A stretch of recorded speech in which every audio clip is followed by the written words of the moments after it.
bienvenue à tous celles et ceux qui sont là pour cette deuxième BD Talk solo. Donc après le prix Raymond Leblanc, ce sera roman et adaptation graphique, parce que c'est vrai que quand on est à fond dans le monde de la bande dessinée, on s'aperçoit qu'on n'a plus tellement le temps de lire des romans et donc heureusement pour nous, il y a les adaptations graphiques qui sont là et ce qui nous permet parfois de relire ce qu'on a lu, ce qu'on a aimé et donc là, c'est parfait pour parler un petit peu avec vous ce soir. Donc j'aimerais dire bonjour donc à Ève Dupont. Je sais que tu as plein de n'hésite pas, hein, dans le chat à nous faire partager, tes lectures. Manu Design, je pense savoir qui tu es. Je suis ravie que tu sois ici.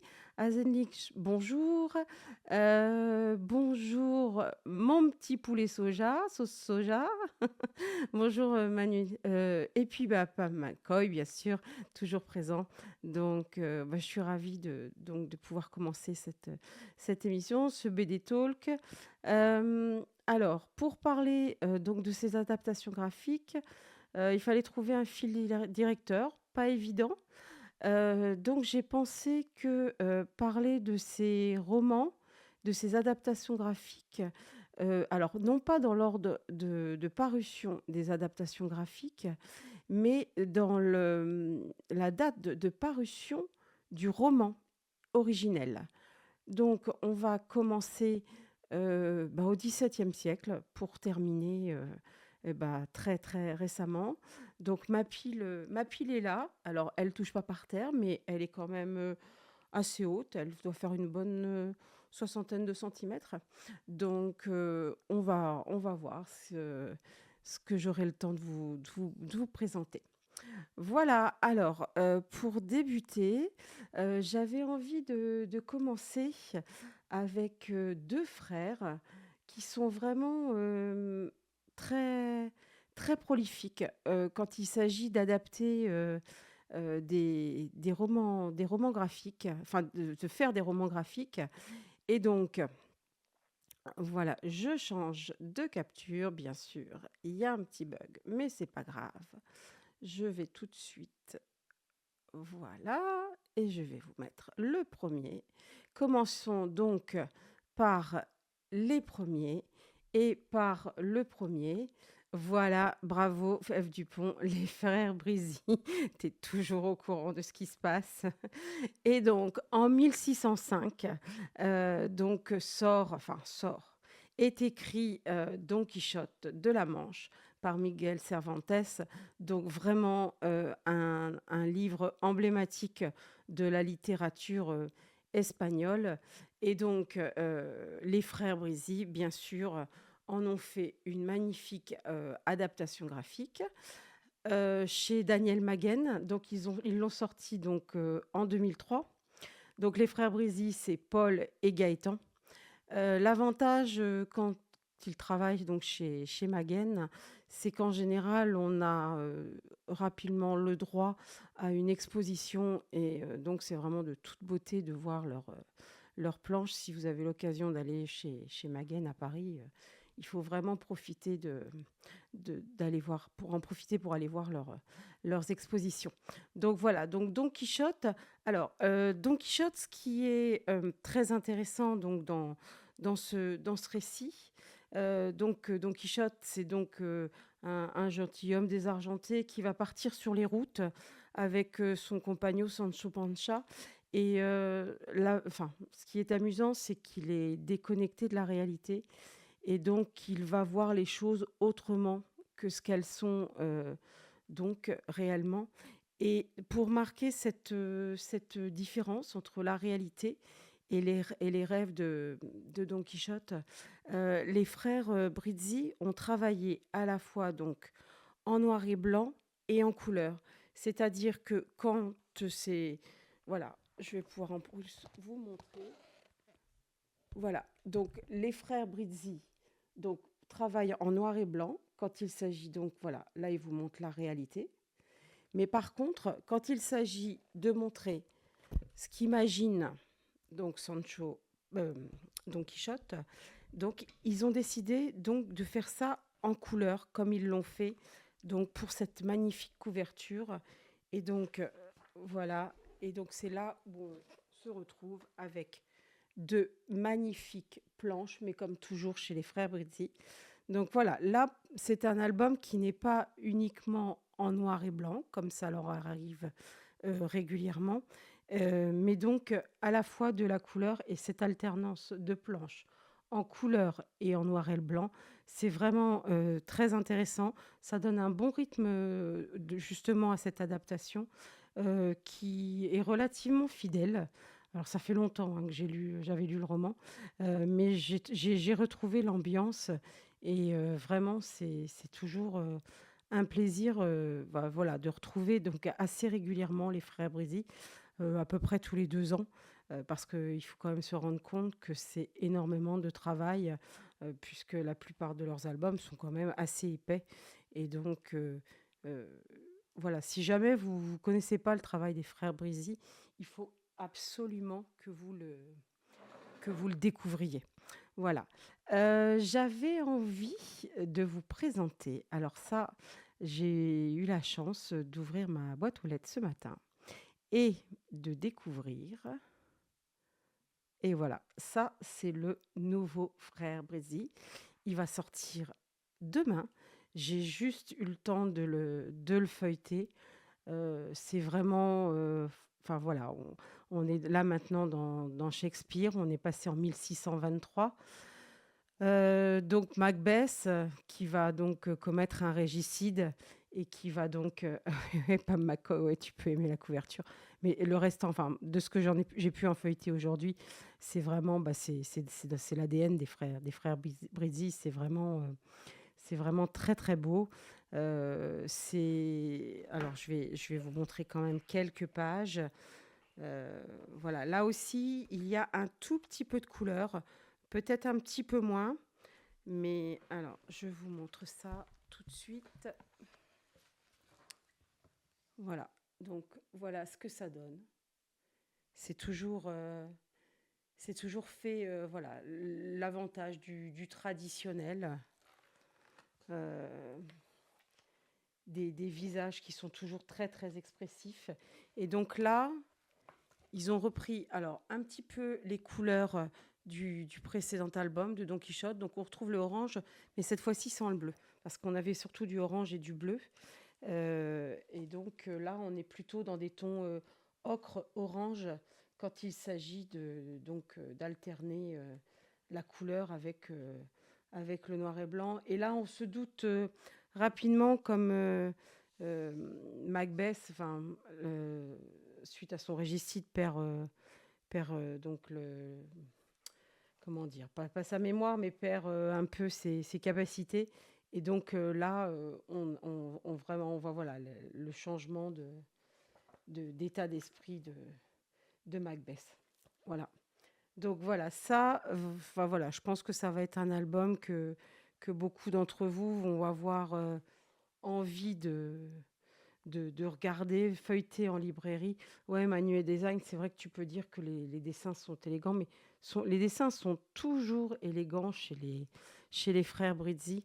Il y a vraiment, bah, de toute façon, ils ont une très belle technique de travail. Ils travaillent vraiment bon, donc en traditionnel, donc ça en plus, il y a vraiment enfin, on ne peut qu'être admiratif, surtout quand on est pour soi-même pas très doué en dessin. Et donc, ouais, voilà, allez les voir chez Daniel Maguen lors de leur prochaine exposition. Voilà, je pense que vous passerez un bon moment. Voilà, donc là, on était au XVIIe siècle. Je vous propose de remonter alors là 90 ans plus tard. Et donc là, maintenant, on passe, voilà, donc changement d'ambiance pour l'histoire, changement d'ambiance aussi dans le dessin, puisque là, on va aborder deux albums qui sont de chez Jungle. dans une connexion voilà, tout à fait, Miss Bennett, les sœurs Bennett. Donc là, on est dans une collection de chez Jungle qui s'appelle Romance graphique. Donc c'est une collection, qu'on pourrait qualifier de young adult avec un dessin animé, très animé justement. Ah voilà, alors Manu Design nous dit: «Il y a une expo en ce moment au théâtre de Roanne des frères Brizzi». Ouais, donc il faut absolument en profiter quand on a cette opportunité d'aller voir, de plus près leur travail. Salut Yannick, merci d'être là. Donc voilà, là maintenant on est en 1813, Orgueil et préjugés, donc je pense que Jane Austen, qui, n'a pas eu les lettres de noblesse qu'elle a actuellement, hein. Je pense qu'actuellement c'est une des autrices, anglaises qui donc, fait le plus parler d'elle et donc elle ses romans ont donc été, adaptés en film, en série, enfin la BBC, ne s'en est pas privée et donc là, dans cette collection, de chez Jungle, romance graphique, on a quelque chose un dessin, très simple, limite donc dessin animé, hein, animation et on est plus dans quelque chose d'abordable et de facilement, lisible. À la fois, lisible dans le dessin, mais aussi dans les textes. Je pense que c'est alors, on aime ou on n'aime pas, mais il me semble que c'est quand même, une bonne façon, pour aborder certains romans, parce que c'est pas toujours évident de lire, certains romans et des fois de passer par l'image, ça peut vraiment, permettre voilà, de découvrir un univers et après de se dire: «Bah, voilà, je voudrais peut-être en savoir un peu plus sur, voilà, la romancière qui a écrit Orgueil et préjugés» et donc après de se lancer dans la lecture des romans. Donc voilà, on est vraiment dans, voilà, l'Angleterre géorgienne, donc la famille Bennett, les 5 filles et c'est vrai qu'à cette époque en Angleterre, qu'est-ce qu'on pensait? Bah, surtout quand on a des filles, bah, il faut les marier. Donc bah, voilà et quand on est donc dans une société, bourgeoise et bah, il faut faire surtout un bon mariage. Les sentiments entrent pas toujours, en compte, mais par contre, il faut donc, se marier, avec quelqu'un du même milieu social et donc bon, bah, on va voir la quête de ces jeunes filles, surtout quand il y en a une qui rencontre un homme, voilà, qu'elle pensait pas épouser, mais bon, ça va être voilà, donc c'est vraiment, voilà, c'est frais, c'est agréable à lire, enfin, en adaptation graphique, je parle, hein, et donc voilà, je trouve que c'est une bonne façon, voilà, d'entrer dans l'univers de Jane Austen. Donc celui-là, Orgueil et préjugés, donc qui est sorti, enfin voilà, qui est paru en 1813. Voilà, Monsieur Darcy, c'est ça. Et et le deuxième, dans cette même collection, voilà, c'est Emma. Donc c'est une collection qui compte d'autres romances graphiques, mais euh, celles-ci me paraissaient être bien sûr les plus cohérentes avec la thématique de l'émission. Donc voilà, Emma, une jeune fille, bah pareil, hein, à chaque fois, même milieu, heu, toujours des milieux assez favorisés. Bon, des fois, il y a quand même des problèmes d'argent dans certaines familles, donc c'est pour ça qu'on essaie de bien marier les filles et cette jeune fille, voilà, vit avec son père et est très satisfaite de sa situation et elle, voilà, elle est pas vraiment décidée à se marier, mais par contre, ça l'amuse beaucoup de provoquer des rencontres et de jouer les entremetteuses. Voilà, mais bon, bien sûr, ça risque ce petit jeu risque de se retourner un peu, pas contre elle, mais voilà, elle risque elle aussi de devoir faire face, à l'amour. Voilà, donc un autre roman, celui-ci date de 1815. Donc voilà, donc première moitié du 19e siècle. Donc pareil, hein, ce sont les mêmes autrices qui ont, qui ont réalisé ces 2 albums. Ce sont des albums qui fonctionnent plutôt bien et je pense que ça m'étonnerait que chez Jungle, ils en restent, à uniquement 2 exemplaires puisque c'est enfin 2 romans, 2 adaptations graphiques puisque normalement, avec ce qu'il y a dans dans la, biographie de Jane Austen, dans l'œuvre de Jane Austen, il devrait bien sûr pouvoir en trouver rapidement d'autres. Voilà, donc de Jane Austen, Orgueil et préjugés et Emma. Alors, moi, je ne pouvais pas parler d'adaptation graphique sans parler d'un magnifique roman. Il y a des romans comme ça qu'on lit une fois et puis qu'on relit, allez, en ce qui me concerne, peut-être tous les 10 ans, parce que c'est un incontournable en ce qui me concerne. Donc c'est, donc Le Comte de Monte Cristo, donc d'Alexandre Dumas. Donc c'est un roman qui est sorti en 1844. Donc là, on est au milieu du 19e siècle. Donc voilà, donc ça, c'est vraiment, l'histoire d'Edmond Dantès, un jeune, marin, marseillais, qui donc, heu, devient, comment dire?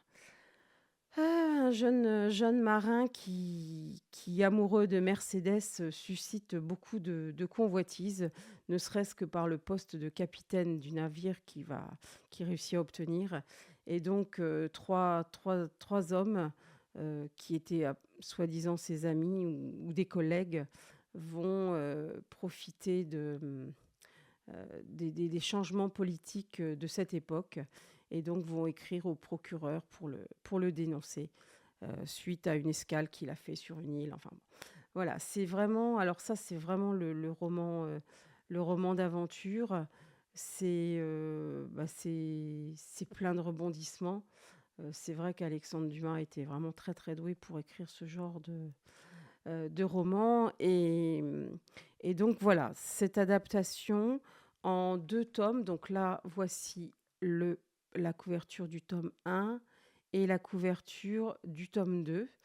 Donc voilà, on voit bien la différence donc avec les couvertures, la différence donc, de ce qui se passe dans le récit puisque la 1re partie, c'est vraiment la partie où il est donc, arrêté, emprisonné. Voilà, on voit l'île d'Elbe ici et donc emprisonné, il va faire connaissance d'un abbé, l'abbé Faria, qui va donc, l'instruire, qui va lui confier ses secrets et entre autres le secret d'un trésor et donc grâce à ce trésor, bien sûr, Edmond Dantès, va devenir le comte de Monte Cristo ainsi que d'autres personnages et donc va se venger. Donc là, on est sur un sur un roman qui est sorti dans une collection qui s'appelle Ex Libris chez Delcourt et donc c'est en 2 tomes. Vous avez donc, l'adaptation du roman. Bien sûr, tout le roman ne peut pas figurer dans 2 tomes et c'est justement, la question qu'on peut se poser quand on lit des romans graphiques.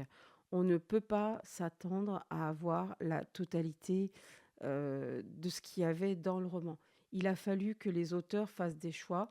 C'est pas facile, il faut qu'ils suppriment des scènes. Il faut qu'en plus, il y ait toute une cohérence, dans le récit, même s'ils ont supprimé des scènes. Donc donc des fois, ils suppriment, des fois, il y a des artifices grâce au dessin. Mais c'est vrai que alors là, en plus, moi, j'aime beaucoup le travail de Bruno et Corentin Lotte, père et fils, donc un au dessin, un à la couleur et c'est vrai que l'ambiance du Comte de Monte Cristo est bien rendue dans cette, dans ce diptyque.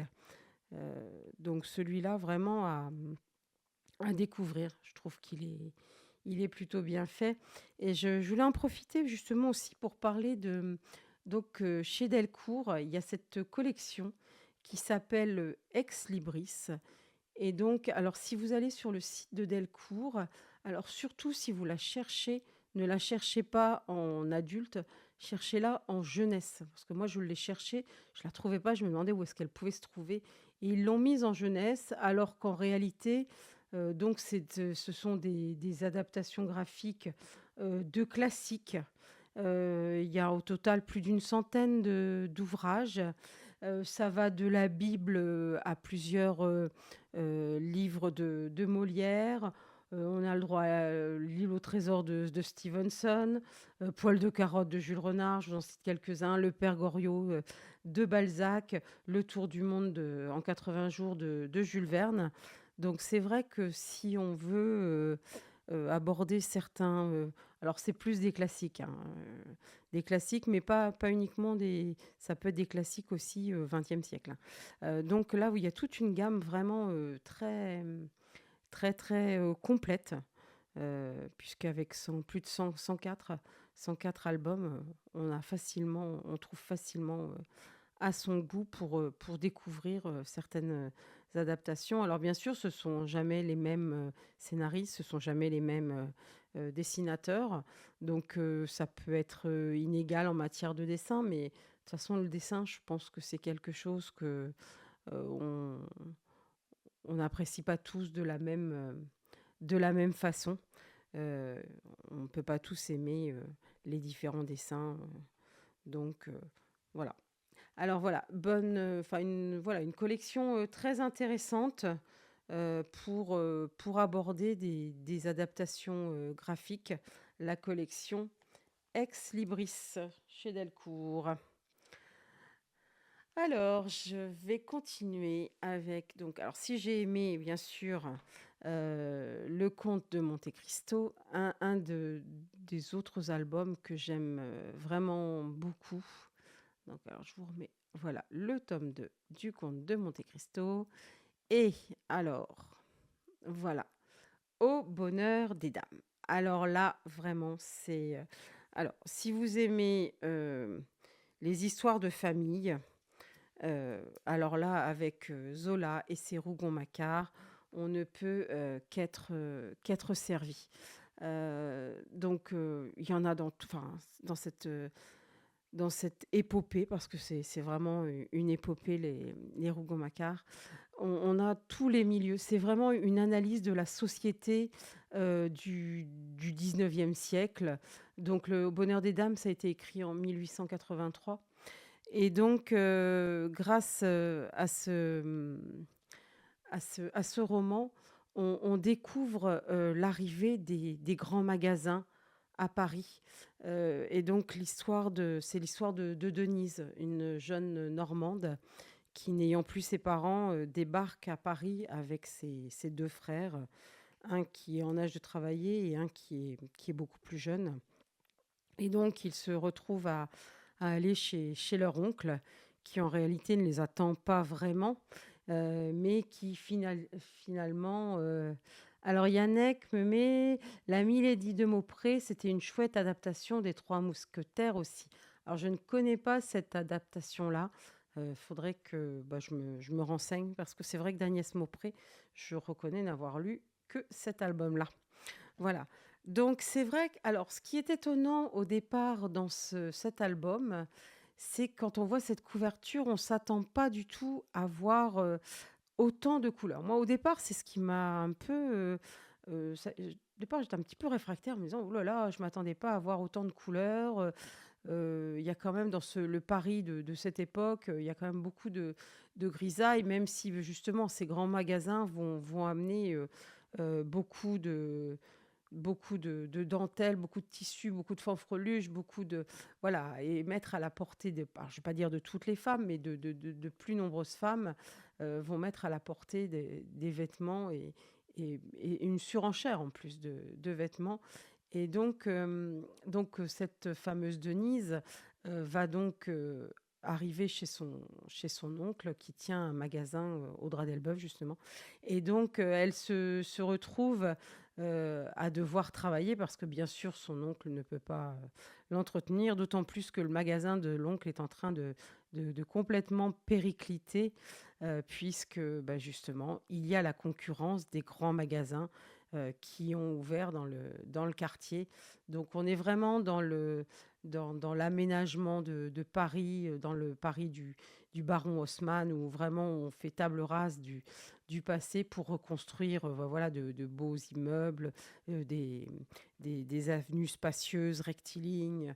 Voilà, donc cette jeune femme, euh, bah, pour travailler, va aller travailler dans ce grand magasin qui s'appelle donc Au Bonheur des Dames.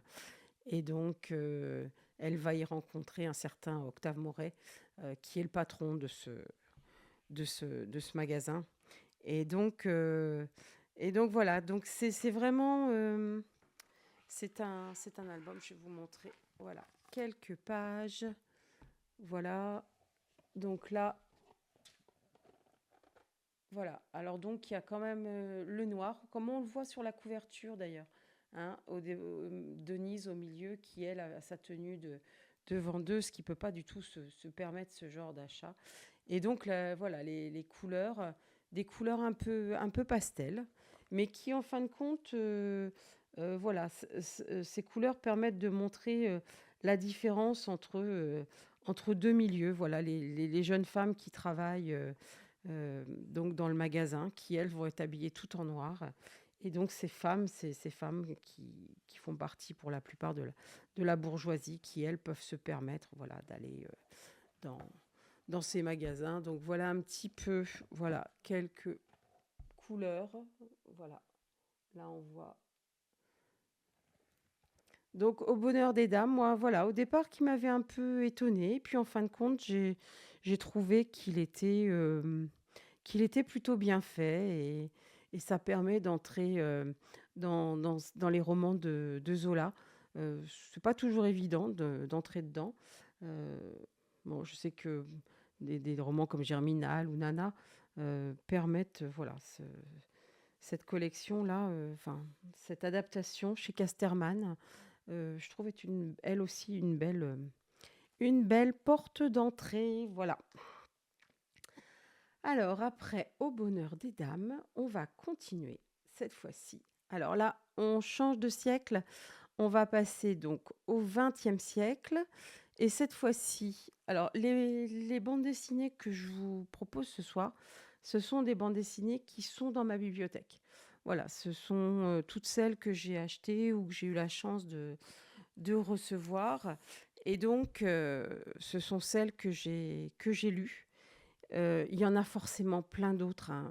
Je vais certainement passer à côté de plein d'ouvrages. Alors n'hésitez pas à me mettre dans le chat si vous voulez, soit en référence à certains auteurs, là comme Yannick a fait avec Agnès Maupré, pour signaler d'autres ouvrages d'auteurs, ou alors si vous avez aussi des ouvrages que vous avez beaucoup aimés parce que vous avez aimé les romans et que vous avez apprécié l'adaptation qui en avait été faite, ou alors ne serait-ce que parce que vous avez lu l'adaptation. Et donc, n'hésitez surtout pas donc à le mettre dans le chat. Donc là, on part du 19e siècle pour arriver au 20e siècle. Et donc, on arrive en 1936. Et en 1936, parce qu'avant d'être un film, Gone with the Wind, Autant en emporte le vent, c'est donc un roman de Margaret Mitchell. Donc elle l'a écrit donc en 1936. Et là, c'est donc alors deux superbes albums chez Rue de Sèvres, donc par Pierre Alary, qui est à la fois là au scénario, au dessin et à la couleur. Et là, vraiment, euh, parfois, il y a vraiment un travail d'orfèvre chez certains auteurs. Alors, déjà, pour cet album, c'est la qualité de l'objet même. Donc, vous avez un superbe album, donc avec un lettrage or. Donc ça plutôt donc très qualitatif, un papier très agréable au toucher. Et alors ce qui fait beaucoup dans certaines collections surtout, c'est ce fameux dos toilé qui donne vraiment un côté qualitatif au livre, et qu'on apprécie beaucoup, puisque bon, comme la plupart du temps on les met, on les range dans nos bibliothèques, c'est vrai qu'on apprécie beaucoup ces dos toilés. Et je dois reconnaître que chez Rue de Sèvres, Ils utilisent beaucoup ce procédé et on apprécie vraiment, d'avoir de très beaux albums. Voilà, donc Gone with the Wind, c'est donc un album en c'est donc une série donc en 2 tomes. Voici la couverture du tome 2. Voilà, le tome 1. Je vais remettre le tome 1. Voilà, donc là, on est donc dans le sud des États-Unis, on est à Atlanta et donc on va suivre l'histoire donc de Scarlett O'Hara, hein. Je pense que, on même si on n'a pas lu, nécessairement le roman, je pense que beaucoup d'entre vous auront vu ce film Fleuve parce que vraiment très long, on a rarement, eu au cinéma des films avec des entr'actes. Or, c'est le cas avec, Autant, En emporte le vent. Donc voilà, ce Scarlett O'Hara, jeune fille vraiment riche, d'Atlanta, qui a une vie agréable, qui mène une vie, voilà, entourée, bah, donc de domestiques, hein, puisque justement elle est avec, sa enfin, la bonne qui est tout le temps avec elle. Et donc, voilà, là, on est vraiment dans l'Amérique. Donc, même si le roman a été écrit en 1936, mais on est dans l'Amérique de la guerre de sécession, hein. La guerre de sécession, c'est 1861-1865. Et donc, cette jeune Scarlett débute la guerre et donc voit ses repères un peu tomber. Les jeunes hommes doivent partir à la guerre, entre autres un jeune homme, voilà, Ashley, voilà, qu'elle aime beaucoup et qui en réalité, voilà, va être promis à une autre jeune femme, mais qu'elle aime vraiment.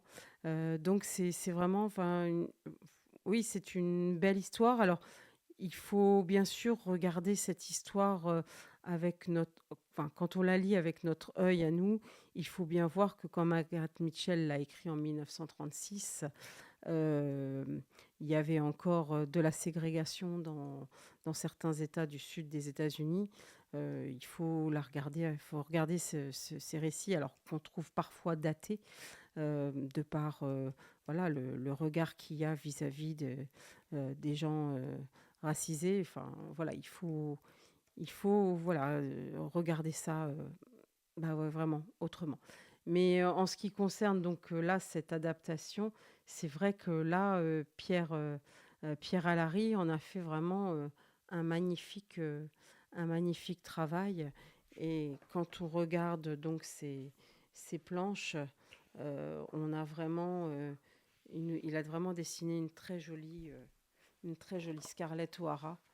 Euh, donc, euh, donc voilà, j'espère que vous voyez à peu près cette jeune femme. Et donc voilà, ça c'est vraiment des albums. Il y en a deux donc, et c'est vraiment ce qu'on peut appeler des beaux cadeaux. Euh, Quand on offre, voilà, donc non seulement ça fait vraiment une très jolie série, et ah oui, voilà.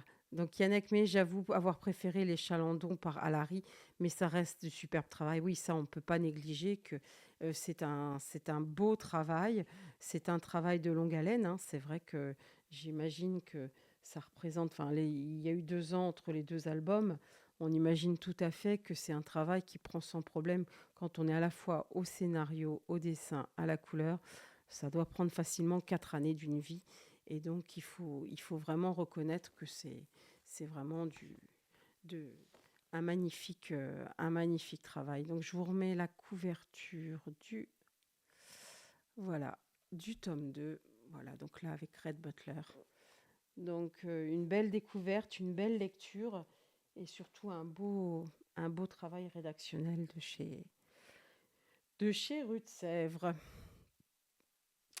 Alors, donc là, on est en 1936. Et si on va un peu plus loin, donc entre deux, voilà, et donc passer la Seconde Guerre mondiale. Et donc là, je m'aperçois, je ne sais plus où j'ai mis mon journal d'Anne Frank. Ce n'est pas grave. Donc voilà. Donc là, on est en 1947. Donc c'est la fin de la guerre. Alors, Ève de Dupont me met pour revenir sur les frères Brizzi. Ils ont pour projet de faire un tour d'Europe de monuments de la littérature après l'Italie de Dante avec l'Enfer de Dante, l'Espagne de Cervantes avec Don Quichotte et l'Angleterre de Shakespeare avec Macbeth. Quel- Dans quel pays est-ce qu'ils vont nous embarquer? Excellente réponse. En France, avec le Horla de Maupassant. Eh bien oui, pourquoi pas. Mais bon, je pense que de toute façon, s'ils ont envie de trouver un magnifique roman français, ils n'auront pas de problème. Mais c'est vrai que la nouvelle du Horla est vraiment peut être assez effrayante. Ouais, c'est une bonne suggestion qui pourrait leur être faite. Voilà, donc nous sommes en 1947. Qui n'a pas lu au collège le journal d'Anne Frank, hein. Donc Anne Frank, cette jeune fille qui est obligée avec sa famille de se réfugier dans cette annexe et donc qui va écrire son, son carnet et pour raconter sa vie enfermée. Je ne sais plus si c'est 7 ou 8 personnes enfermées dans cette annexe. Et donc, elle va cacher son carnet.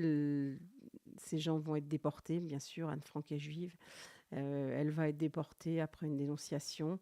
Et son père, Otto Frank, va retrouver les carnets de sa fille et va les publier en 1947. Donc, alors, Manu Design dit Gaëtan Brésil l'a annoncé lors de son exposition à Rouen. Ah bah alors si en plus c'est une annonce vérifiée, bon bah alors ravi, on découvrira, je pense dans 2 ans, ce sera pour 2027 puisque là celui-là vient de sortir juste en 2025. Je pense qu'il va leur falloir au moins 2 ans de travail à Paul et Gaëtan Brésil. Donc merci Manu pour cette info. Donc le journal d'Anne Frank, donc cette version est vraiment parfaitement adaptée, je dirais, aux adolescents. Le dessin très rond, très net, en fait qu'il est facilement voilà, lisible par les plus jeunes. Donc pareil, je dirais que c'est toujours une bonne façon pour pouvoir entrer dans la lecture parfois que de découvrir grâce à des romans graphiques ce ce genre de récit. Donc là, on est Journal d'Anne Frank. Donc là, c'est un album qui était paru en 2017 chez Calman Levy. J'imagine qu'il doit bien se vendre. Voilà. Euh, alors en 1947, euh, alors un album, enfin un roman qui sort donc la même année que le journal d'Anne Frank, et c'est Un roi sans divertissement, d'après l'œuvre de Giono, donc par Jean Dufaux et Jacques Terpan. Alors j'aime beaucoup le dessin de Jacques Terpan, puisque c'est vraiment un dessin d'un réalisme incroyable, mais c'est surtout un dessin qui a une précision. Je trouve je trouve que son dessin est beau. Alors bon, faut aimer le réaliste, hein, le dessin réaliste, mais vraiment, il nous plonge donc avec cette adaptation du roman de Giono. Il nous plonge vraiment là, on est au milieu du 19e siècle, cette histoire de capitaine qui vient dans un village de montagne parce il doit chasser un loup. Donc il va chasser ce loup et il va revenir dans ce village. Bon, il se passe pas mal de choses. Alors, à savoir aussi que Giono avait eu, lui, des soucis pendant... Il a fait partie de ces auteurs qui sont allés à la guerre de 14-18, qui en sont revenus vraiment fracassés. Bon, donc ils sont plusieurs hein, connus à avoir fait ça, Dorgelès par exemple, ou d'autres, Apollinaire. Enfin. Et donc, Et donc Giono, lui, par contre, a pris une toute autre route, je dirais, pendant la Seconde Guerre mondiale, puisque bon, bah, il a collaboré. Et au sortir de la Seconde Guerre mondiale, bien sûr, il a fallu qu'il se refasse, je dirais, une certaine virginité. Et donc, le Roi sans divertissement, c'est le premier de ses albums d'après-guerre. Et donc, il en fera plusieurs parmi ses chroniques. Et donc, voilà, un bel hommage à sa région, puisque vraiment, c'est sa région qu'il dépeint. Donc voilà, hop, quelques photos. Voilà, beaucoup, beaucoup de paysages enneigés. C'est un, c'est un bel album. Il n'y en a pas eu d'autres de Giono là donc c'est chez Futuropolis. Ils n'ont pas poursuivi la série des chroniques de Giono, mais voilà, c'est pas évident à lire, je dois le reconnaître. Oui, F de Dupont, c'est vraiment une superbe adaptation. Euh, mais c'est surtout, voilà, enfin, quand on aime Jean Dufaux, quand on aime Jacques Terpan, on n'est pas déçu, même si c'est ouais, un peu compliqué. Moi, je l'avais trouvé un peu compliqué à lire, mais compliqué ne veut pas dire inintéressant. Au contraire, parfois, c'est bien agréable d'avoir des lectures un peu compliquées pour pas que tout nous tombe, voilà, très facilement. Ça fait du bien des fois de devoir un peu réfléchir en lisant. Voilà, je continue. Bah, voilà, mon Anne Frank voilà, qui était. Donc, je vais vous montrer.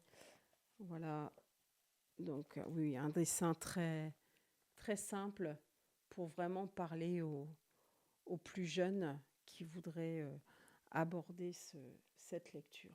Voilà.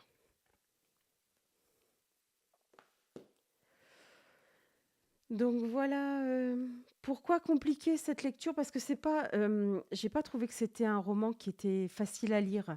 C'est compliqué, c'est pas, ce sont pas des romans qui sont faciles à lire par rapport à d'autres. Toi, moi, je vais trouver que par exemple, un conte de Monte Cristo va être plus facile à lire que Giono, par exemple. Alors que le conte de Monte Cristo, c'est quand même un immense pavé. Là, il y a plus de moments, je dirais, des moments de respiration. Enfin, c'est un univers assez taiseux. C'est pas évident. Voilà. C'est ouais, c'est ouais, c'est pas toujours évident, hein. C'est aussi beaucoup de ressenti, hein, les romans. On ne sait pas toujours pourquoi tel roman on l'a trouvé plus facile à lire ou moins facile à lire. Donc, euh, donc voilà. Alors, on continue. Donc là, cette fois-ci, on est un an plus tard, en 1900. Ah, alors, Ève Dupont me met un Giono vient de paraître chez Gallimard, L'homme qui plantait des arbres par Cazenave. Tiens, je vais aller me renseigner. Merci pour l'info, Ève Dupont. Alors, on est en 1948, un an plus tard. Donc sort Vipère au point. Alors, d'après l'œuvre d'Hervé Bazin, enfin d'après le roman d'Hervé Bazin, alors justement, je ne sais pas si vous avez vu ces derniers jours, il y a une polémique justement au sujet, enfin une polémique, oui, une petite polémique au sujet d'un livre qui vient de sortir. Et donc, une romancière a voulu un peu réhabiliter Folcoche en disant que Hervé Bazin n'avait pas été très, très honnête vis-à-vis de sa mère. Donc pour celles et ceux qui ne connaîtraient pas, Vipère au point, un, c'est un cri de haine qu'Hervé Bazin euh, pousse contre sa mère, puisque quand il était jeune avec son frère, ils habitaient chez leur grand-mère euh, en Touraine, et ils étaient relativement heureux pendant que leur père et leur mère étaient partis en Chine euh, pour le travail du père. Et un jour, la grand-mère décède et donc les parents sont obligés de revenir en France et s'installer dans la demeure familiale. Et d'ailleurs, ils découvrent quand les parents arrivent qu'ils ont un petit frère qui, lui, bien sûr, est protégé par la mère. Et donc, cette mère qui a donc un comportement inadmissible, absolument pas maternel, bien sûr, envers ses enfants. Donc, il raconte sa vie et c'est un roman qui est très, très poignant. C'est vrai qu'on a beaucoup d'empathie pour ce jeune garçon, à qui la mère fait subir, heu, une torture vraiment, psychologique.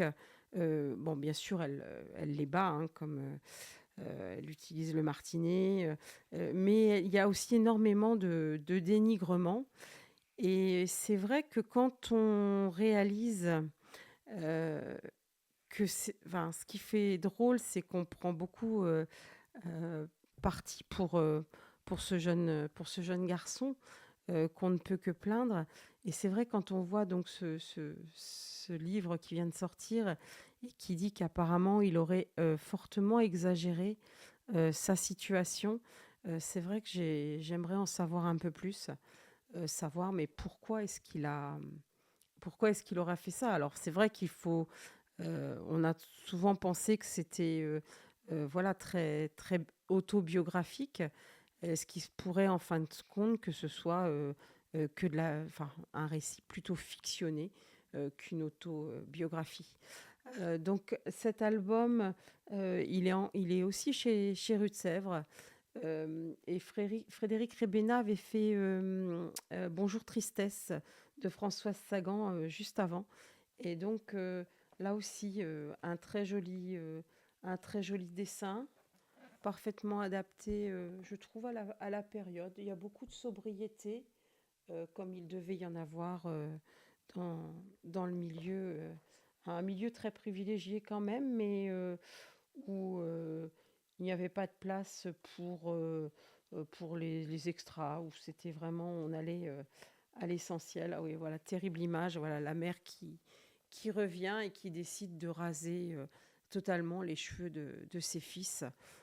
Donc c'est vrai que c'est assez brutal. Voilà, donc ça vraiment, je recommande. C'est, je pense, une des belles lectures de cette année. Ça date du mois d'avril 2025, donc c'est quelque chose de très récent. Donc chez Rue de Sèvres. Donc voilà, alors je vais continuer. Donc 2 ans plus tard, non, 1 an plus tard, pardon, en 1949. Et là, on est avec ce qu'on va appeler le carton BD de 2021, le 1984 de Xavier Coste. Alors que je vous mette le... Alors, où est-ce que je l'ai mis? Tiens, je ne retrouve plus mon visuel. Pourtant, eh bien voilà, il est là. Voilà. Alors là, mon visuel va vous apparaître rectangulaire. C'est parce que pour mieux le caser entre le chat et mon visuel, je vous l'ai mis en format rectangulaire. Mais c'est un album qui est carré. Comme d'ailleurs 1985 ou L'homme à la tête de lion, hein, des albums qui sont sortis chez Sarbacane. Et moi, j'ai la chance d'avoir le modèle avec le fameux pop-up. Donc ça, il y en a plus, c'est dans la première édition. Voilà, je l'ai à peine ouvert d'ailleurs pour pas l'abîmer. Donc voilà, donc ça c'est vraiment le 1984 de George Orwell. C'est, je dirais, l'album qui a permis à Xavier Coste, qui avait pourtant fait plusieurs albums auparavant, hein, sur Eiffel, entre autres, un sur l'adaptation de Je suis en train, L'enfant et la rivière, donc de passer, je dirais, à la vitesse supérieure. Donc en 2021, le 1984 passe dans le domaine public et donc la même année, en quelques mois, on se retrouve avec 5 adaptations graphiques du même romans, un tous les mois quasiment, sort. Et c'est vrai que Xavier Coste en a fait, je dirais, un magnifique objet et enfin, de par son travail vraiment incroyable, son travail graphique incroyable, vraiment, en a fait un magnifique ouvrage, très, très fidèle, puisque je me souviens avoir relu le roman, en même temps, et c'est vrai qu'il y a des passages entiers qu'on retrouve et qui sont extrêmement, fidèles au roman. Voilà, c'est un un projet qu'il avait en tête depuis, je dirais une vingtaine d'années et qu'il a fini donc, par pouvoir, adapter. Donc ça vraiment, un magnifique travail, le 1984 donc de George Orwell. Donc, album écrit, donc justement sorti en 1949, mais écrit en 1948. Et donc George Orwell avait interverti les deux derniers chiffres pour que 1948 devienne 1984. Et donc ce récit d'anticipation vraiment froid, hein, dans donc une Angleterre absolument uchronique. Euh, donc voilà, très très très très bel album. Si vous voulez l'acheter, bah, vous n'aurez plus celui avec le pop-up, ce qui est, ce qui est dommage parce que ça en fait. Voilà, et c'est vraiment je dirais que c'est vraiment le genre d'album qu'on a envie d'avoir dans sa bibliothèque. C'est vrai que quand on voit son Big Brother, voilà, je trouve la fameuse image du Big Brother. Voilà, Big Brother is watching you. Voilà, il est là. Hop, voilà, on est vraiment dans la dictature, dans la plus terrifiante, où tout est éliminé. Il n'y a plus de place pour ce qui est avant. Oui, Yannick dit l'originalité éditoriale à son paroxysme cette année-là. C'est vrai qu'il avait frappé un grand coup en sortant cet album. Voilà, donc là, on va continuer. Donc, on remonte 5 ans plus tard. Et cette fois-ci, voilà, on est avec un album qui s'appelle, je vous montre le visuel. Voilà, Sa Majesté des Mouches de William Golding, adapté par l'autrice néerlandaise Aimée de Jong. Donc voilà, donc ça, pareil, ça fait partie de ce qu'on appelle les cartons dans le monde de la bande dessinée.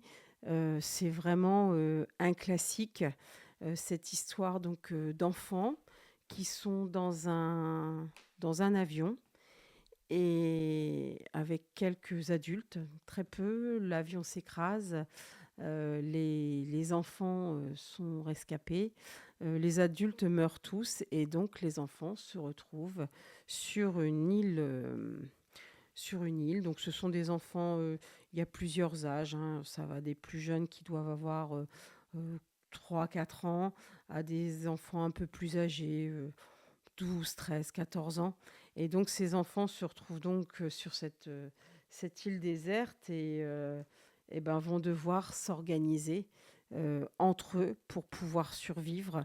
Alors dès le départ, on voit qu'il y a différents uniformes, hein. On sent que donc, ce sont des enfants britanniques et donc ils sont en uniforme scolaire. Et donc déjà, il y a des uniformes qui forment forcément des clans.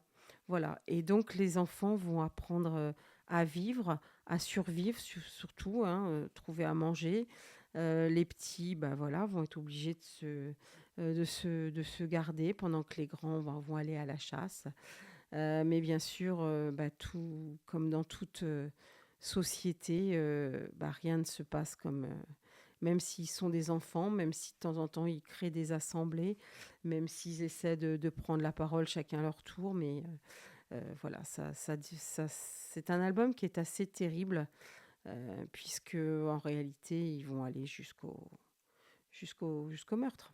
Donc vraiment un très très bel ouvrage quand on aime le travail d'Aimé de Jong, quand on a aimé Jour de sable.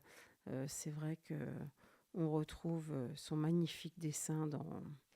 Voilà, je vais vous montrer, je vais essayer de trouver une ou deux pages. Donc c'est vrai que la nature verdoyante a une grande place dans cet album. Voilà, elle a fait de magnifiques pages, voilà, où là, on voit une forêt équatoriale, tropicale.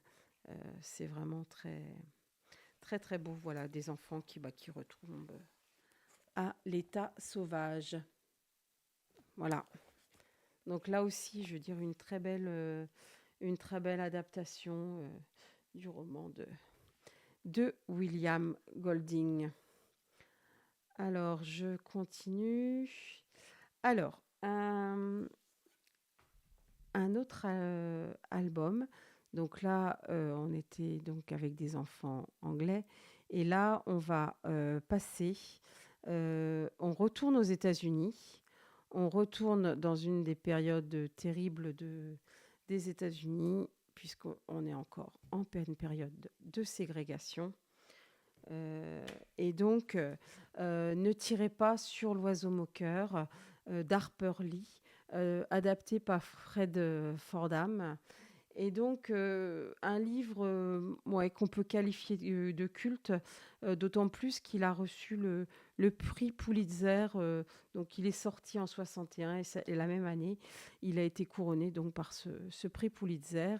Et donc, on est donc dans les années 30, dans le sud des États-Unis. Et donc, un avocat qui vit seul avec ses enfants se retrouve commis d'office pour défendre un homme noir accusé du viol d'une femme blanche. Voilà, donc on est dans l'Alabama. C'est tout ce qu'il y a de pire. Voilà, cet album dépeint bien l'atmosphère qu'il y a dans ce village où il y a une différence. Enfin, bien sûr, la différence est marquée entre les blancs et les noirs, mais on a un père vraiment. Enfin, ce père est à la fois un père très aimant pour ses enfants et à la fois un avocat formidable, prêt à défendre, voilà sa famille contre bien sûr puisqu'on comment dire, c'est vrai qu'on ne peut que lui, enfin, ses compatriotes ne peuvent que lui en vouloir parce que défendre, voilà, quand on est un avocat blanc, défendre un homme noir, donc voilà. Donc voilà une très belle illustration de ce roman. Voilà, je trouve aussi que voilà, cet album, c'est une très belle façon, si on veut pas lire le roman Ne tirez pas sur l'oiseau moqueur, ce roman graphique est vraiment très bien fait, très joliment dessiné, et c'est une belle entrée dans le roman. Donc voilà, c'était chez Grasset. Voilà, un indispensable de la littérature américaine.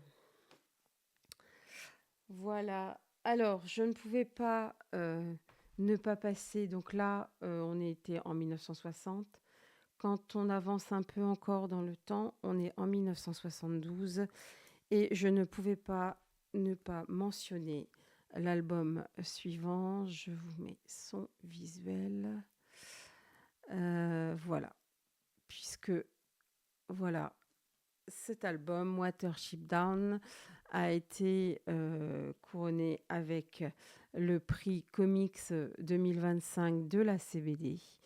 Une très belle histoire. Alors, très belle histoire visuellement, mais terrible. Une histoire de lapins qui vont devoir quitter les lieux où ils habitent pour aller trouver un autre territoire parce qu'ils sont donc en danger sur le territoire qu'ils avaient. Et donc, c'est vraiment un livre qui nous parle de très belles, de très bons... Enfin, il y a à la fois de très bons sentiments, mais aussi des terribles. Oui, Yannick, tu peux mettre un cœur, puisque Yannick s'occupe un petit peu du prix comics de la CBD. Et je trouve que le choix qui en a été fait est vraiment très, très beau. Alors, on est loin du Peter Rabbit de Beatrix Potters, mais ces lapins sont vraiment très, très expressifs. Et j'ai trouvé que le, que l'auteur de la bande dessinée en euh, avait vraiment rendu oui, c'est presque des personnages, tellement il arrive à leur donner des allures différentes, la façon dont ils réagissent. euh, voilà, je trouve qu'il a vraiment. C'est pas évident, je pense, d'écrire une histoire uniquement avec des lapins. Et là, je trouve il a vraiment bien réussi. Euh, c'est non, c'est vraiment très très très très fort. Et donc des lapins qui vont être obligés de recréer un univers puisque le leur disparaît. Voilà une petite explication pourquoi ils doivent déménager. Voilà, donc là vraiment un très bel album euh, que vous pourrez trouver donc chez Monsieur Toussaint l'Ouverture. Ils ont vraiment des albums qui sont remarqués dans le monde de la bande dessinée. Voilà. Donc celui-là, c'est Jeb Sturn Josephine, voilà, au scénario et au dessin. Alors, pour l'album suivant, je vais tricher un peu parce que cet album n'est pas réellement une adaptation graphique. Il s'agit plutôt d'un roman illustré, mais je ne pouvais pas passer à côté puisque c'est voilà, La vie devant soi. C'est un album. Alors, avant que le roman me marque, j'avais surtout été marquée à l'époque par le film qui en avait été fait et dont le rôle donc de Madame Rosa était tenu par Simone Signoret. Alors pas la Simone Signoret jeune quand elle a eu un Oscar à Hollywood, mais la Simone Signoret qui avait donc qui avait vieilli, qui était donc usée. euh, pour revenir à l'album précédent, Manu Design, mais c'est un très bel objet en plus, oui, avec une belle couverture toilée, vraiment très agréable. Et Yannick, mais oui, c'est clair, c'est un bonheur de l'avoir entre les mains. Oui, c'est vrai qu'en plus, c'est à la fois un très beau récit, mais en plus, c'est un bel objet. Donc, La vie devant soi, c'est donc un roman de Romain Gary. Alors, grâce à ce roman, La vie devant soi, Romain Gary, en 1975, date de la sortie de l'album, du roman, pardon, il obtient le prix Goncourt. Mais en réalité, Romain Gary n'existe pas. Romain Gary, c'est un nom d'emprunt qu'a choisi Émile Ajar pour écrire donc cette histoire. Et ce qu'il faut savoir, c'est qu'en 1956, pardon, Émile Ajar avait reçu déjà un prix Goncourt. Or, on ne peut pas recevoir deux prix Goncourt. Et donc, il est la seule personne grâce à ce stratagème, à avoir pu obtenir deux prix Goncourt. Voilà, donc cette adaptation, donc là c'est une réédition puisqu'elle était déjà sortie il y a quelques années, elle était en rupture et là Futuropolis l'a ressortie donc cette année au mois de mai pour justement fêter les 50 ans de l'obtention du prix Goncourt pour pour cet album. Donc, pour ce roman, pardon. Et donc, c'est donc l'histoire de Madame Rosa, une femme juive qui est maintenant une vieille femme qui a décidé d'aider les enfants des prostituées qui sont dans son quartier. Donc, on est à Paris, à Belleville.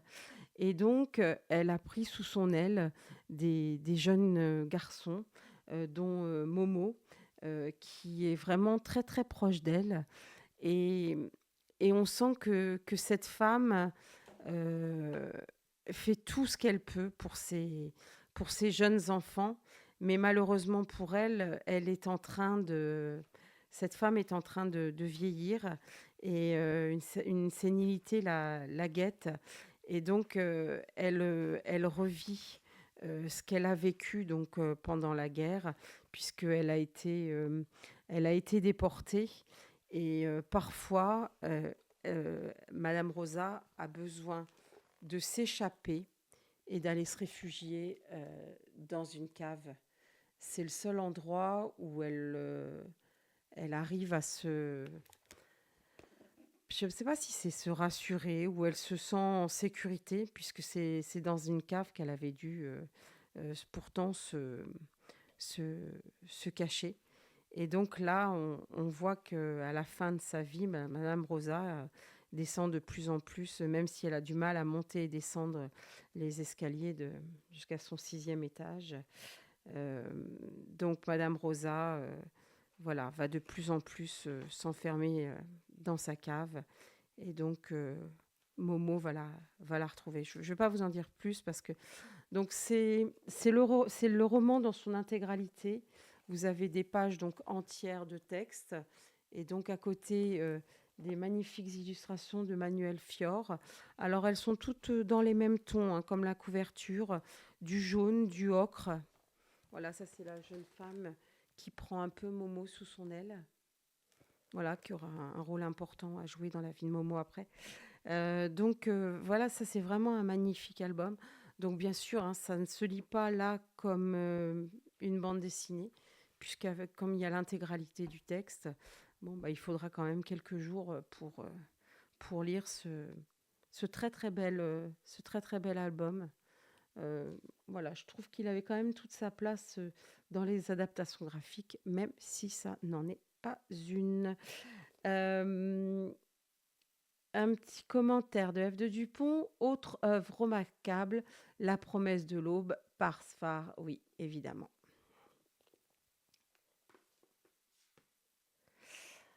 Alors, on continue. Donc là, on était dans les années 70 et on va passer dans les années 80 avec, alors là, je pense que si, de toute façon, tout le monde connaît ce, voilà, je vais vous le mettre, voilà, hop, Le nom de la rose d'Umberto Eco. Alors c'est vrai que ce roman, on ne le connaissait pas plus que ça avant qu'il devienne un film et qu'il ait le succès qu'on qu'on lui connaît. Donc vraiment là, on est dans du grand dans du grand. Alors Yannick, mais j'aurais appris un truc sur la véritable identité de Romain Gary, en tout cas. Eh bien, c'est bien, si tu as appris une chose ce soir. Donc, Émile Ajar et Romain Gary, c'est une seule et même personne et deux prix Goncourt. Voilà. Donc, voilà. Donc, Umberto Eco avec ce roman. Alors, c'est un pavé. Hein. C'est vrai que quand on s'attaque à la lecture, voilà, et. Ah, il y a quelqu'un qui met bonjour toujours, bonjour tout le monde, désolé du retard, j'ai eu un imprévu. Et coucou Yannick, c'est Lise. Bah, bonjour Lise et bienvenue dans cette, euh, dans cette, euh, dans ce BD Talk sur les romans graphiques. Voilà, donc comment ne pouvait-on pas adapter donc Le nom de la rose. C'est vraiment fait partie de ces classiques du XXe siècle. Donc là, c'est le premier dessiné et scénarisé donc par Milo Manara. C'est sa fille qui est à la couleur, si mes souvenirs sont bons. Et donc là, on se retrouve donc avec ce roman médiéval dans cette ambiance enneigée, froide, ces meurtres, et donc avec Guillaume de Baskerville, aidé de son novice, qui va mener l'enquête donc au milieu de tous ces moines dans ce monastère. Et donc, vraiment, c'est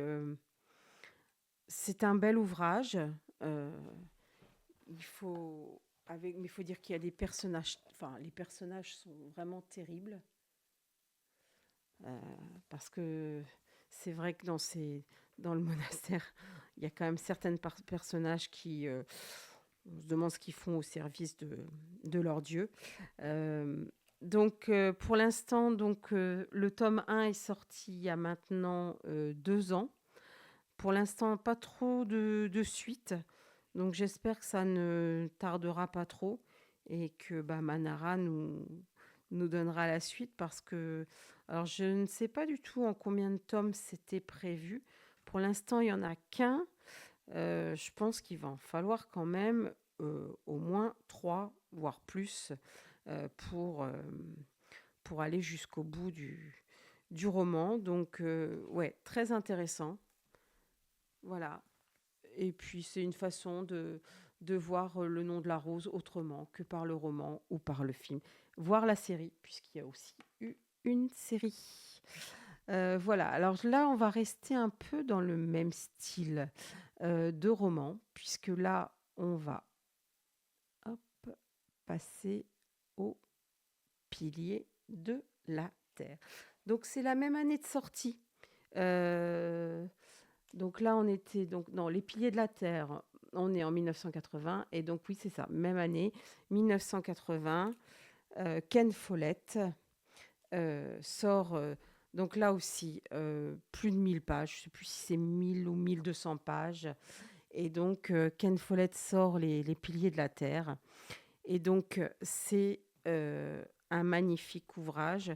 Le genre de roman dans lequel enfin, moi, je sais que quand les Ken Follett sortaient, j'avais tendance à me bloquer 3 jours et puis ne faire que ça pendant 3, 4 jours parce qu'il y a tellement de personnages, il y a tellement de situations, il y a tellement de lieux que pour aborder les romans de Ken Follett, il ne faut pas les laisser traîner, il faut vraiment les lire, pas dire d'une traite parce que c'est pas possible, mais vraiment les lire sur quelques jours pour éviter que voilà, et qu'on oublie tous ces personnages.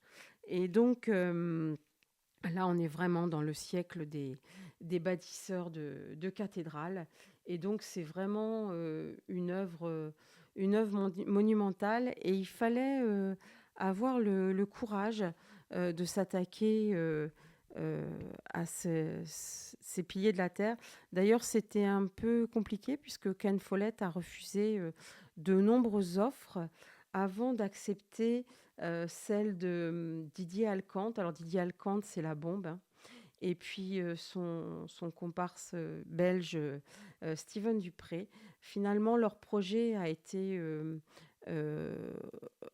accepté par l'association qui gère l'œuvre de Ken Follett. Et d'ailleurs, Ken Follett a signé la préface de leur album. Et donc, bah, c'est donc un travail titanesque qui est prévu en 6 tomes. Donc là, il y a déjà 2 tomes qui sont sortis. Au mois de novembre va sortir le tome 3. Donc moi, j'ai eu la chance, il y a 2 ans, de rencontrer Didier Alcante et Steven Dupré, justement, au festival Quai des Bulles, qui a lieu au mois de fin octobre. Et donc, j'avais pu discuter avec eux de cette œuvre.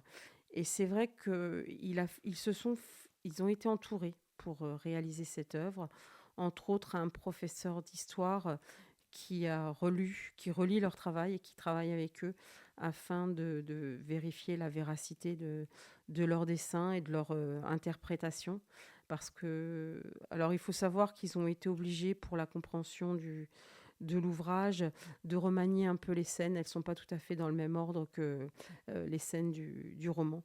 Et pour la représentation des cathédrales, c'est le fils, alors je ne sais plus si c'est le fils de Steven Dupré ou le fils de Didier Alcante, qui a participé avec eux et qui leur a fait des maquettes en 3D de la cathédrale afin que Steven Dupré puisse les réaliser de la manière la plus exacte possible en suivant les indications qui étaient dans le roman. Donc c'est vraiment un travail titanesque.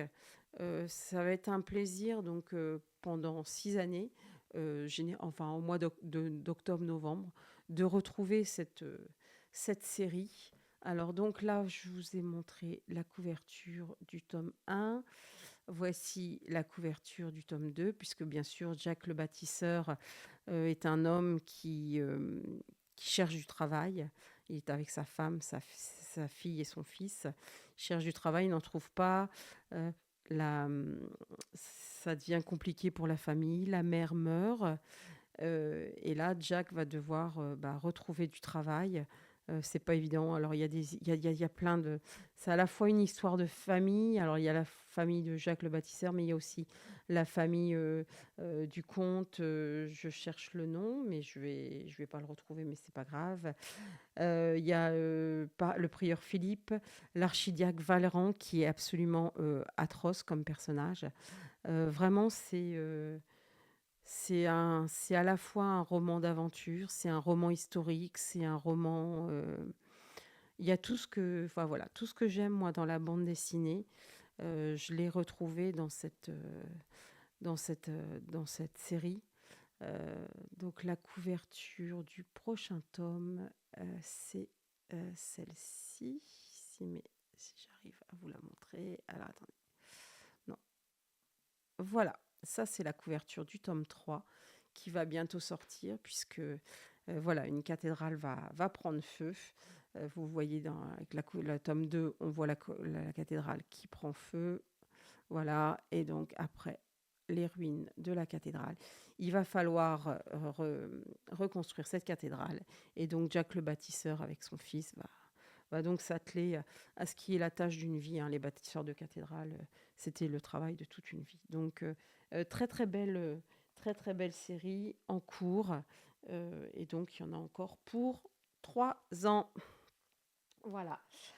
Euh, je pense que je suis arrivée à la moitié de ma pile, à la moitié de ce que je vous avais prévu. Ça fait déjà 1 heure et quart qu'on est ensemble. Donc moi, ce que je vais vous proposer, c'est de faire une suite à ce solo de BD Talk pour reprendre. Donc là, on était dans les années 1980. Et donc, pour reprendre après, donc, dans les années 90, donc à la prochaine solo que je ferai d'ici quelques semaines, enfin un petit mois, au mois de novembre, je vous propose qu'on continue cette série de romans et d'adaptations graphiques, parce que là, voilà, j'avais vu, je pense, un peu trop, mais il valait mieux en voir un peu trop que pas assez.